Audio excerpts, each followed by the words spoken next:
Hey, what's up guys, my name is Charlie. Today we're going to be reacting to some more Nostalgia Critic, and it's going to be the top 11 worst Avatar episodes.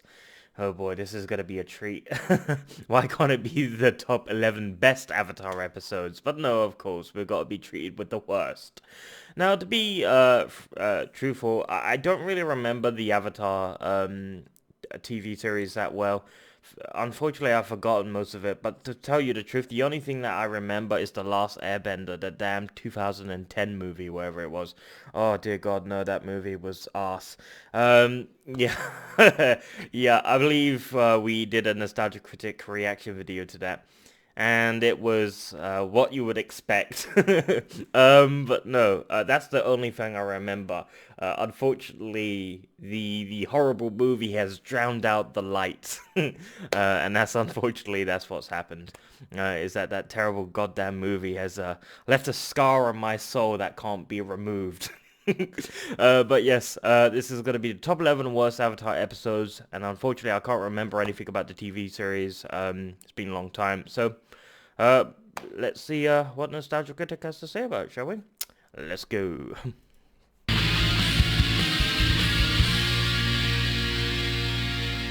Hello, I'm the Nostalgia Critic guy. Remember it so you don't have to. Okay. If there's anything Avatar The Last Airbender has taught us, is that there's a yin to every yang. I hope so. For every good, there is a bad, and it's our duty to acknowledge them in order to keep balance. Yes. Considering how Avatar is my favorite show of all Bring time, order to chaos. it only makes sense in honor of this balance to the philosophy darkness. to go over what many of you would probably see as a controversial issue, that of course being the bad episodes of Avatar. Okay. For no particular reason, I will now dart. Let me go into a little bit more detail. In my opinion, there's really no such thing as a bad episode of Avatar. Even the weakest episodes Just have the something least of watched, value and I worth guess. that goes beyond what's presented in most family-friendly shows. But if we want to acknowledge the best, it also makes sense to acknowledge the worst, so we can figure out how to continually make the art grow stronger. So, I see no fault in looking over the not bad, but just not as good episodes of one of the greatest TV shows of all time.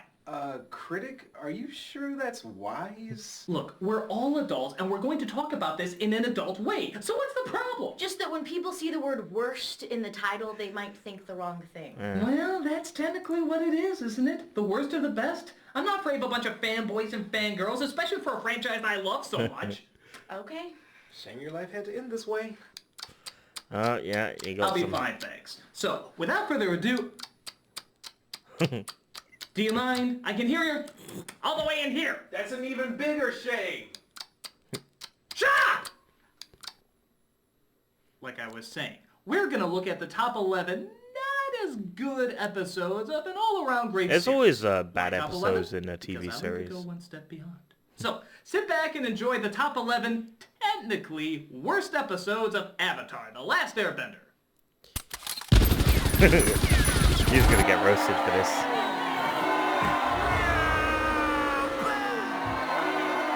The top 11 worst Avatar episodes. By default. Number 11. Boiling Rock, Part 1. In this episode, Zuko and Sokka try to break out the prisoners from their failed invasion by getting captured themselves and working with Suki to find a way out. In all fairness, very little is wrong with the premise, the development, and even the kick-ass action scenes that come from it. The problem is minor, but still a noticeable one. That being, why is there a Part 1 at all? Seriously, this could have been just one episode. In fact, if it was, it could have possibly been the most tightly written, action-packed one there ever was. But instead, we get time dedicated to planning an escape from the prison, putting that plan to motion, and ultimately I don't having like it. episodes when they do part 1 and then they do part 2. The second planning of an escape I from hate the prison episodes when and they a do that. second attempt to put it into motion. Keeps That you on one suspense. succeeds, but, well, why the hell didn't they just edit the first one out then? Were they just short an episode so they decided to stretch one out a little more? Don't get me wrong, there's a lot of character, there's a lot of development, it furthers the story, but I think all of that probably could have been fit into one episode. Maybe with just a tiny cut here or there. I guess in some respects it's a bit more realistic not to have the first attempt succeed, but it's also realistic that Appa would most likely eat Momo at some point. But that doesn't mean I want to see it. When the episode finally does get going with the real plan in part 2, it's great. It's a lot of fun. It's just sitting through part 1 that isn't bad, but isn't necessary either. Probably a nitpick, but like I said, this is the worst of the best, so you'll probably see a couple more. You happy now? I'm never happy. Number 10. Number 10. Alright, let's The go. Serpent's Pass. Team Avatar has to pass through a dangerous route to get to the city of Ba Sing Se. After agreeing to take a pregnant couple with them and being reunited with Suki, the team try their best not to get gobbled up by a giant beast while also working Like out a their emotional Loch Ness problems. monster. Again, not a bad premise, but the emotional problems they're working through just aren't as engaging compared to other episodes. For example, Sokka gets overprotective of Suki because he has lost a loved one before. But we know how it's gonna end, right? He eases up as she convinces him that she can take care of herself, just by getting captured later. But come on, that was like setting up bowling pins. Aang is still dealing with the loss of Appa, but we got a lot of that in a much more intense episode prior. So again, it just kind of feels like leftovers. Heck, even Zuko's problem seems pretty mundane. Just trying to get more food with Jet's gang on a ferry. Honor?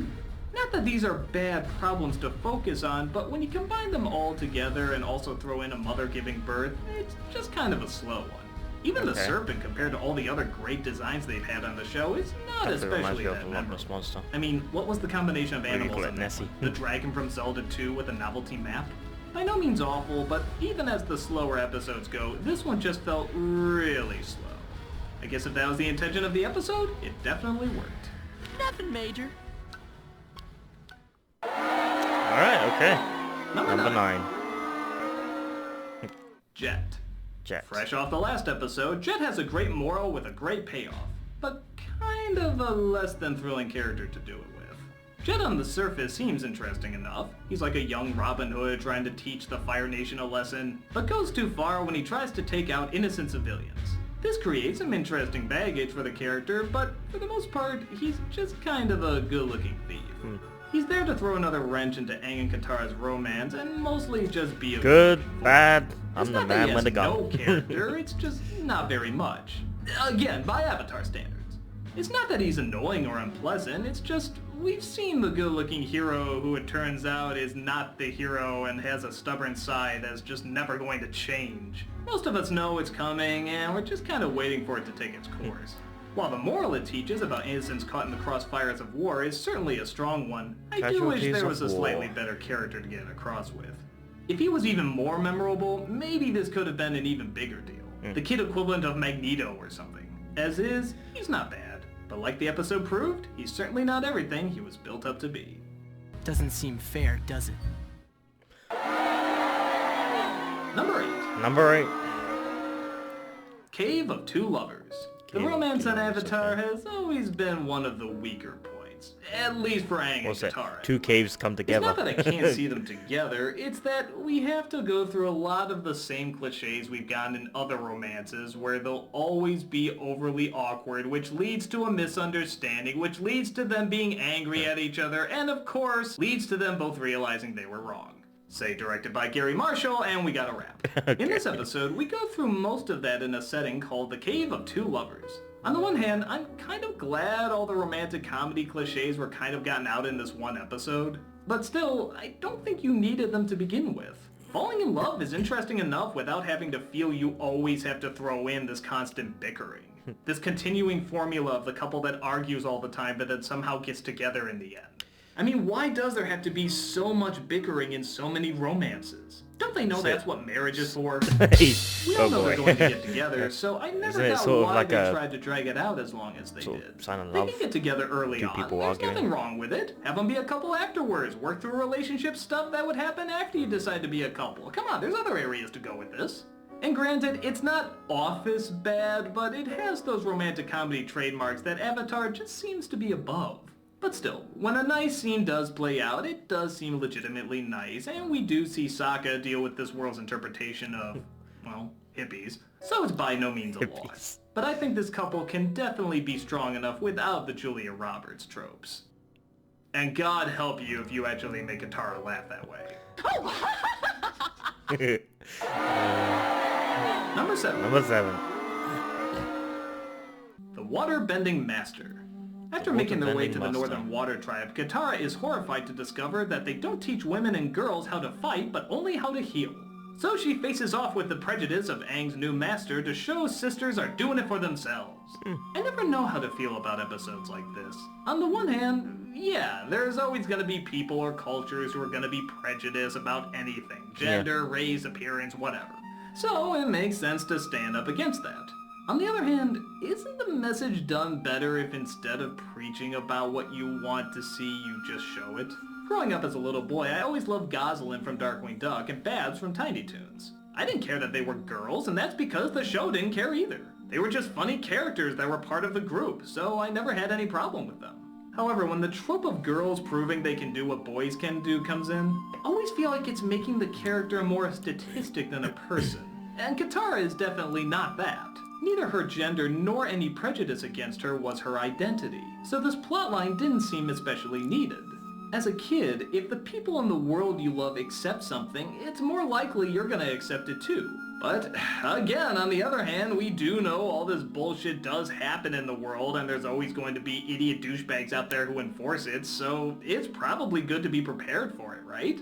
It's hard to say what the best route to take is, but with this episode, we all know exactly what that route is going to be. She's going to win him over, and of course he's going to teach her in the end. Even if you are going to take this road, isn't there a slightly different way you could do it? Some variation, something we didn't see coming?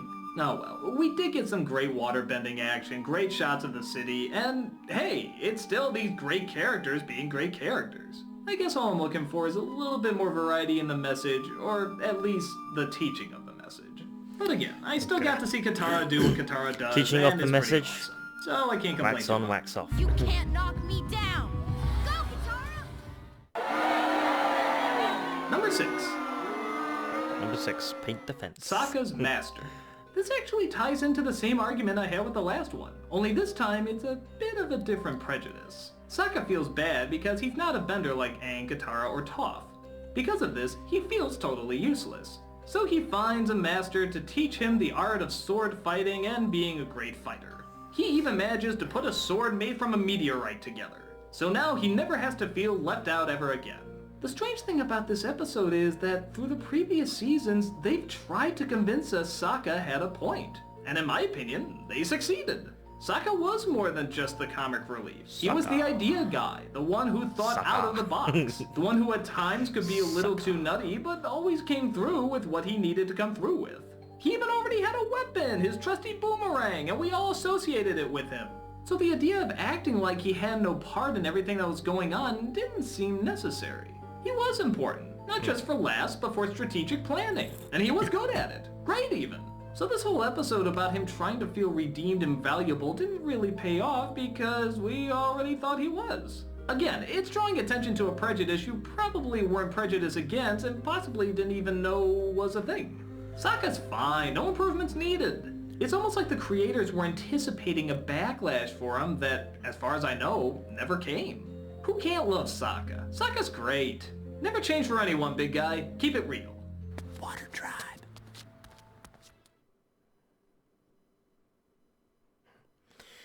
Okay, number 5. Number 5. The Swamp. A lot Swamp, of things are okay. hinted at in this episode, but many of them don't turn out coming very far. The team is lost in a swamp that gives visions of the past, present, and even future. While trying to figure out what it means, they're also trying to outrun a couple of swamp rats who want to eat their animal companions for dinner. The ending is definitely interesting as it No one is a delivers message vegetarian about in how this all damn things are TV connected, series. and to its credit, in a very creative way. But there's one major problem. You're in the Vegans. swamp. A disgusting, Maybe they're dark, vegans. bug-filled, gloomy-ass swamp. Who the hell wants to be in a swamp? That isn't any fun. Shrek. Couldn't this be in like a nice forest or a creepy forest or I Shrek don't know, likes just a swamp. anything but a swamp? Do we really have to focus on this world's version of Duck Dynasty? I think we can survive without that. We also get the return of Zuko as the Blue Spirit, as I know well as a lot of haunting people live memories in, from Katara and Sokka's past, but in none of them swamps. seem to especially go far in the long In run. my The imagination only thing mind. that really plays a big part is Lives in the Aang swamp, seeing a yeah, vision of Shrek. Toph, who would eventually become his earthbending teacher. But aside from that, we're just stuck in this nasty-ass swamp. And don't get me wrong, I guess know some a lot people of it is might don't live judge a book by its cover, and near a swamp. honestly, they did get a lot more wisdom and Maybe entertainment build than a I would have house thought on the they would have in water or this something like that. environment, But Dunno. yeah, the Cabinet. Avatar version of Deliverance, not a fan. Number 4. The Painted Lady. The I think Painted we all Lady. kind of cringe when we hear an episode of anything is going to be about the environment. And yes, the environment is important, save the earth, all that good stuff, but let's face it guys, it's so rarely done well. Truth be told, there's only two The Earth doesn't need family-related saving. shows I The can planet's think gonna of be that fine handle without it with us. any subtlety It's or the human race intelligence. that's gonna be Sonic fucked. the Hedgehog, I'm not even planet's joking, doing there actually fine. is a subtle environment message in there. Much better than that other show! And of course, Avatar. The whole show definitely has a strong tie to nature. Hell, the nations are named after the 4 elements. But it was never rubbed too much in your face. That is, with the exception of this. While no way as bad as other environmental messages, why did the show feel they needed one addressing pollution and saving the earth?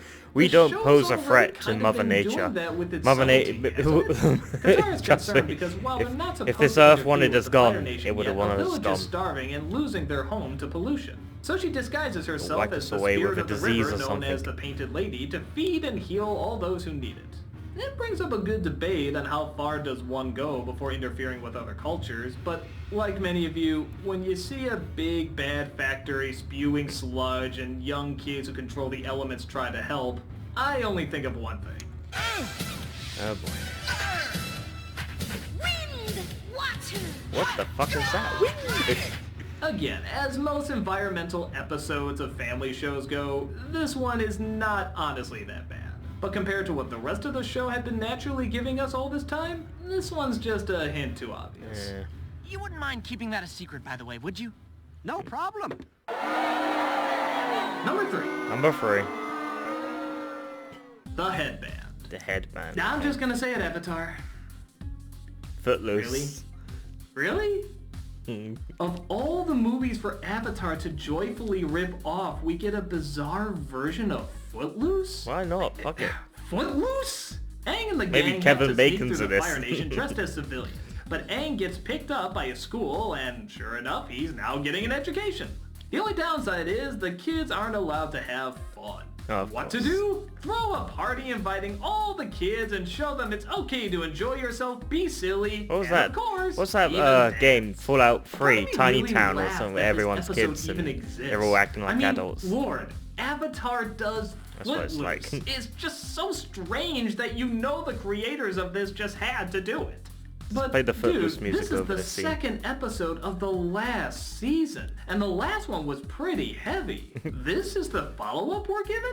I mean, yeah, okay, maybe you need something light after so much drama, sort of but reminds me of like Matrix this is Zion. really light and really friggin' corny. Yeah, Avatar has had a lot of corny moments, Everyone's but this dancing. is throwing a prom in the heartland of your enemy. I don't know, isn't this just a little... Really? Footloose? Kevin Bacon ate a Footloose?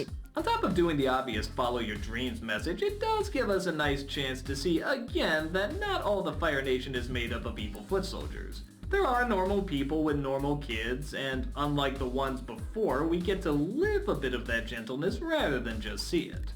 It's cute, it's innocent, but if I told someone this was my favorite all-time show and this was the episode they saw, they think I was fucking mental. If you like seeing Avatar do Footloose, that's fine. It's not like I can't see why, it's just... Footloose? Mm. Go to your room. You mean go to your Number cave? 2. Number 2. Alright. Bato of the Water Tribe. Bato of the Water When I Tribe. first saw this, it was my least favorite episode. Why? Because I felt it went against everything that Aang was. Our team comes across an old friend from the Water Tribe named Bato. As Bato recommends them to look for their father, Aang finds a letter from exactly him, Sokka and Katara's dad. Afraid Sokka and Katara will leave him, he actually hides the letter, destroying the possibility of them being reunited. Wow. I couldn't believe it when I saw this episode. This is Aang. Friggin' Aang, who destroyed this opportunity for his two best friends whom he owes everything to for seeing what's left of their family. What a It jerk. just, it didn't feel like him.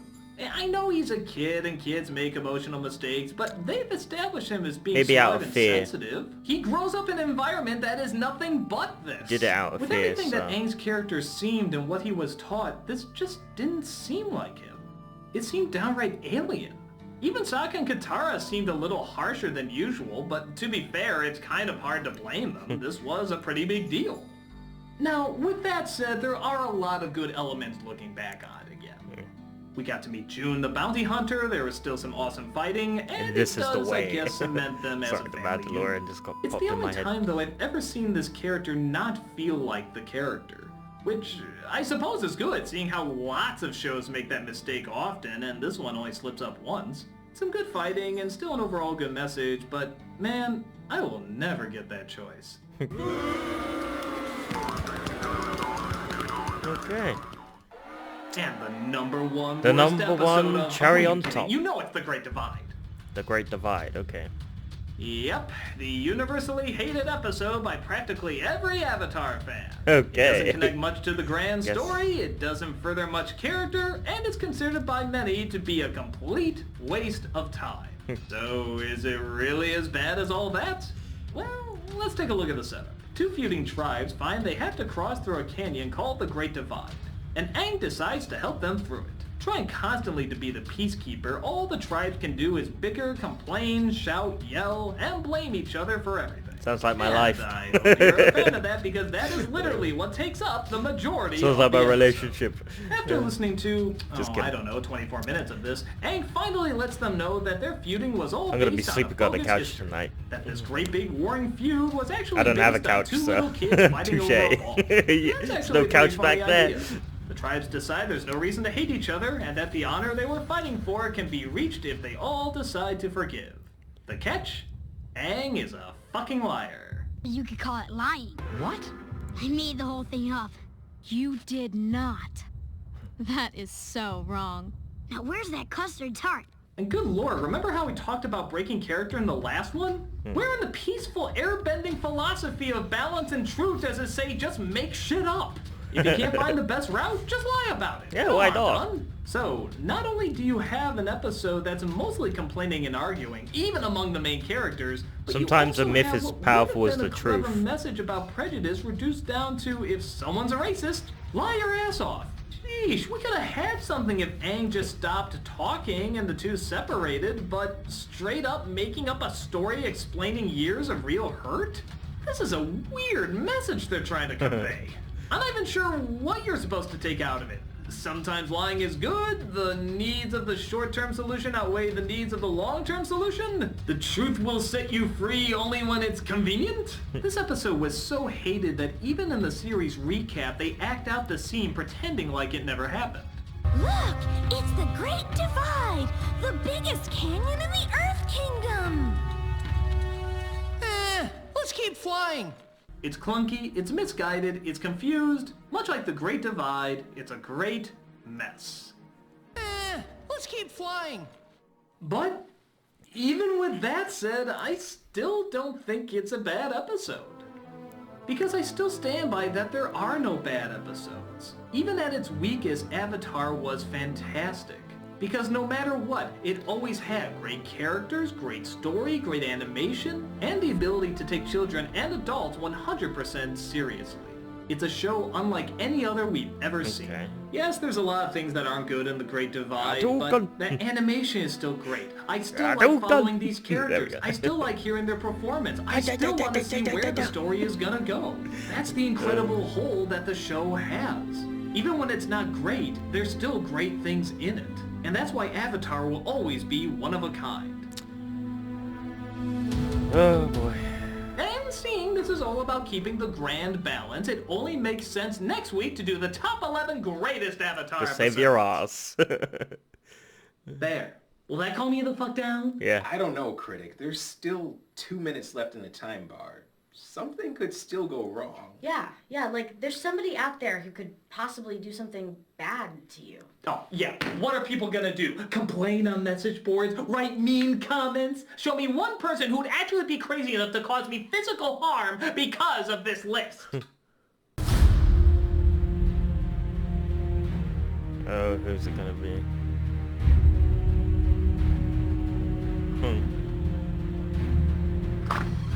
Sir, I just received word from the Avatar fanbase. They say the Nostalgia Critic has disgraced the franchise by doing a top 11 worst episodes list. How do you wish to respond?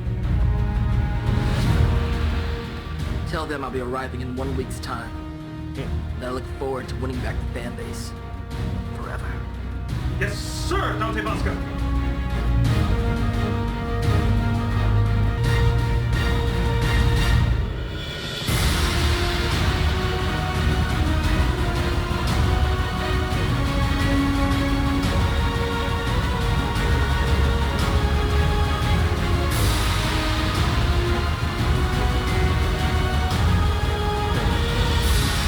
Jesus, this music's blasting. Fuck me, that music is really going loud. Can it be not more epicness? Loud doesn't equal epic. Anyway, that was the top 11 worst Avatar episodes. To be honest, like I mentioned in the beginning of the video, I really don't remember much about the Avatar TV series. All I can remember is that goddamn awful The Last Airbender movie. Oh, Jesus, no, please, no. I'm getting flashes of that fucking movie in my head. Oh, God, no, please have mercy. No, that movie sucks, and, you know, unfortunately, the Avatar TV series are much more superior in every single goddamn way. But it was a long time ago since I watched the TV episodes, and, you know, I think they should be on Amazon Prime or Disney Plus, or it should be somewhere. I'm pretty sure I could catch up on them, but there's, I think, I'm pretty sure it should be on Netflix. I don't know where they are, but I'm pretty sure that they are somewhere, and you can stream them. Yeah. If you like this video, make sure to give a like, comment down below, and make sure to subscribe to my channel if you enjoy my content. I'll see you guys in the next video. Peace.